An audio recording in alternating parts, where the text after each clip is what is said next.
Waalaikumsalam warahmatullahi wabarakatuh. Yang terhormat Ibu Mimanisma STMM selaku dosen mata kuliah Ilmu Kealaman Dasar dan teman-teman kelas S2E yang kami cintai dan kami banggakan.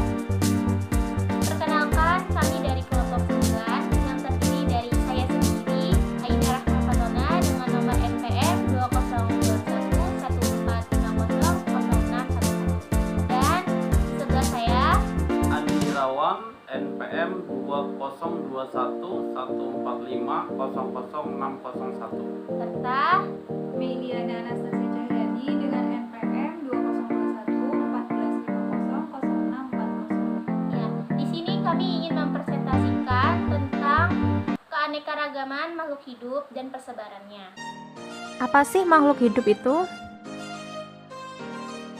Makhluk hidup merupakan struktur biologis yang mampu merespon perubahan lingkungan.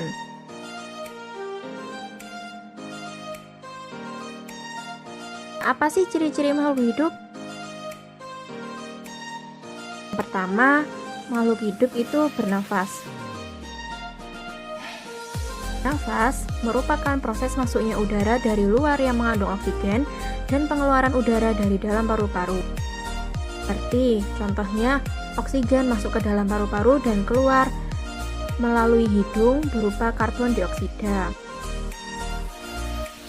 Yang kedua, ciri-ciri makhluk hidup yaitu bergerak.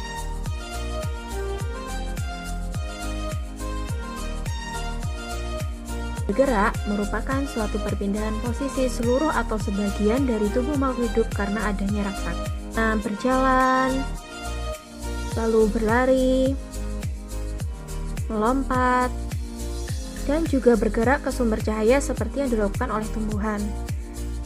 Ciri-ciri yang ketiga yaitu peka terhadap rangsang.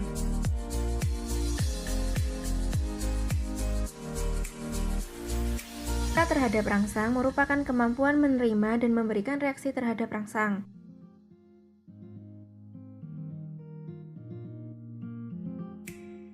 Seperti contohnya pada daun putri malu. Apabila daun tersebut disentuh, maka daunnya akan menutup. Ciri-ciri yang keempat, memerlukan makanan. Makhluk hidup pasti memerlukan makanan atau nutrisi untuk mempertahankan hidupnya. Apabila makhluk hidup kekurangan makan, maka akan terjadi pingsan pada manusia, sakit. Yang kelima, tumbuh dan berkembang. Pertumbuhan merupakan perubahan dari kecil menjadi besar karena bertambahnya jumlah sel dan volume sel. Sedangkan perkembangan merupakan perubahan makhluk hidup menuju kedewasaan. Hanya pertumbuhan dari bayi menuju anak-anak, remaja hingga dewasa.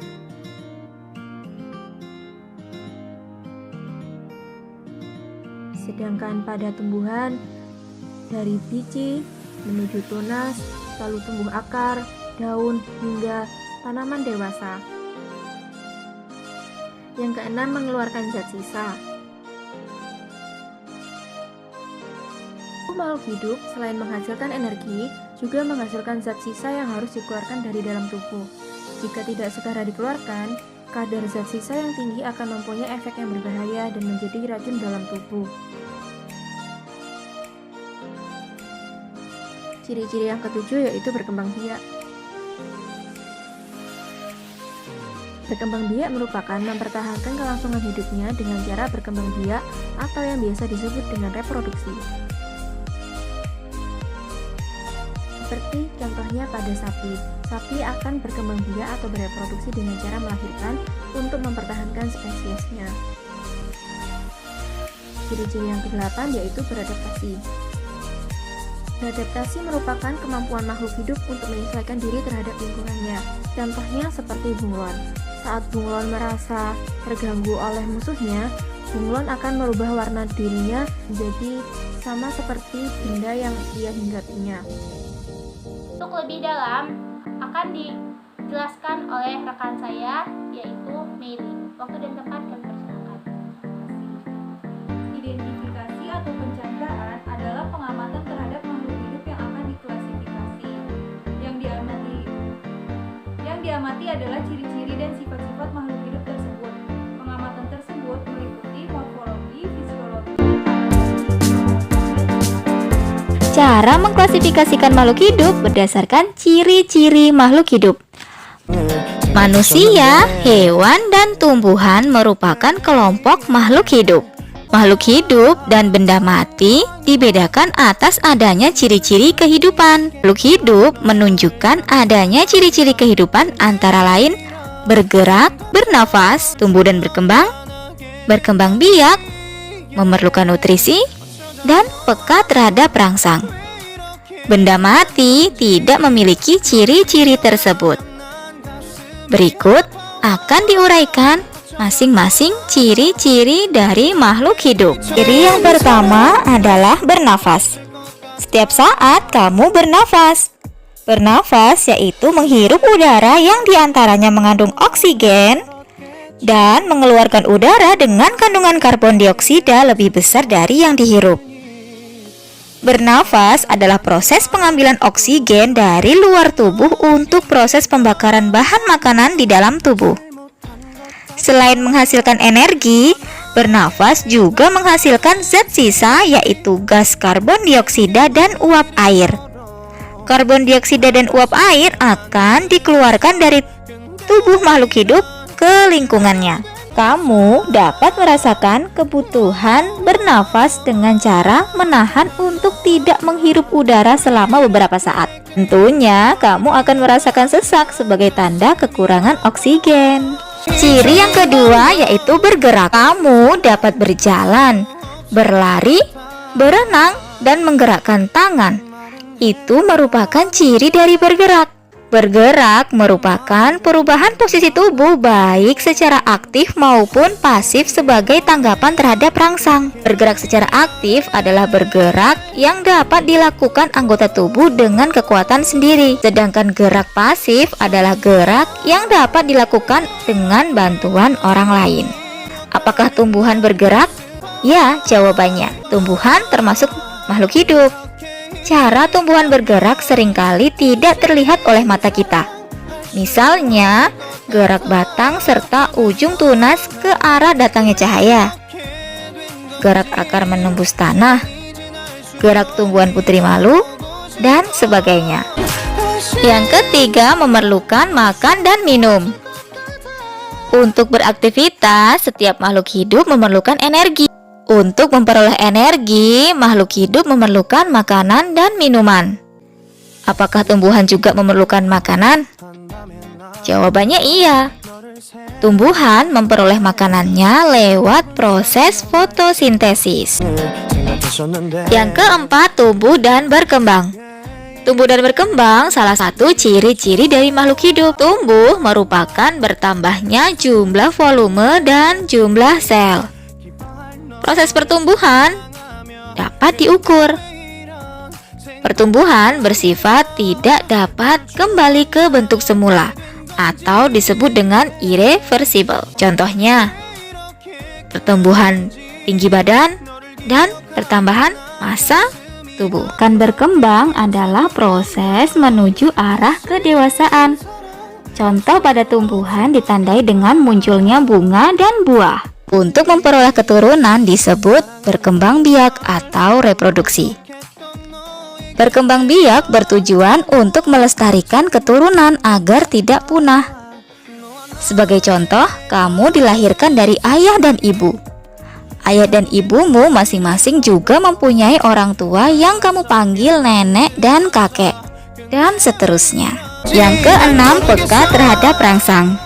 Bagaimanakah reaksi kamu jika tiba-tiba ada sorot lampu yang sangat terang masuk ke mata?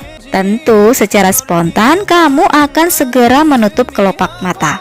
Dari contoh itu menunjukkan bahwa manusia mempunyai kemampuan untuk memberikan tanggapan terhadap rangsangan yang diterima. Kemampuan menanggapi rangsang disebut iritabilitas. Hewan dan manusia dilengkapi dengan alat indera untuk menanggapi rangsang, seperti hidung untuk mencium bau, mata untuk melihat, dan telinga untuk mendengar.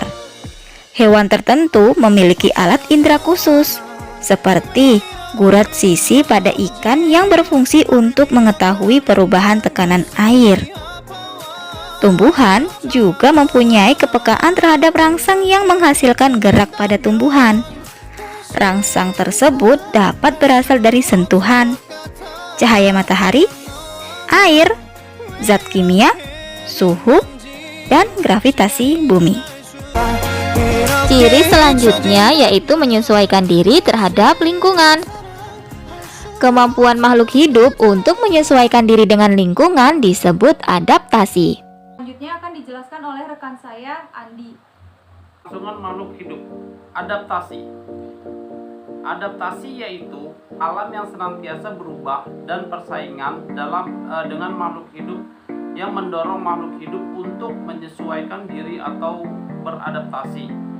Adaptasi adalah cara bagaimana organisme mengatasi tekanan lingkungan sekitarnya untuk bertahan hidup. Organisme beradaptasi untuk memperoleh nutrisi, mengatasi kondisi fisik lingkungan seperti temperatur, cahaya, dan panas, mempertahankan hidup dari musuh alaminya, bereproduksi, dan merespon perubahan yang terjadi di sekitarnya. Adaptasi pada hewan. Adaptasi yang dilakukan oleh hewan dapat berupa adaptasi untuk memperoleh energi, adaptasi fisik, dan adaptasi tingkah laku. Adaptasi untuk memperoleh energi.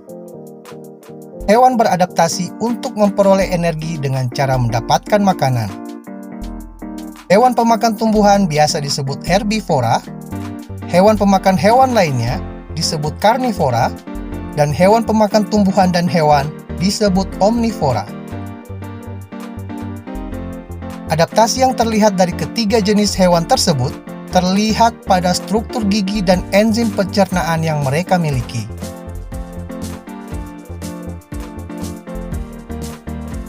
Adaptasi fisik. Hewan melakukan adaptasi fisik dengan cara menyatu ke lingkungannya agar dapat terhindar dari hewan pemangsa atau predator. Mimikri adalah salah satu kemampuan hewan dari hasil adaptasi, di mana suatu hewan memiliki kemiripan dengan hewan lain secara tingkah laku maupun penampilannya. Salah satu contohnya adalah lalat bunga yang banyak dari spesiesnya menyerupai tawon. Beberapa hewan memiliki penampilan yang menyerupai lingkungannya. Misalnya, serangga yang berwarna hijau yang tinggal di rerumputan. Suatu tanda atau warna yang membantu hewan bersembunyi di lingkungan sekitarnya dari predator disebut kamuflase. Bunglon memiliki kemampuan untuk merubah warna tubuh menyesuaikan dengan lingkungan sekitarnya. Adaptasi tingkah laku.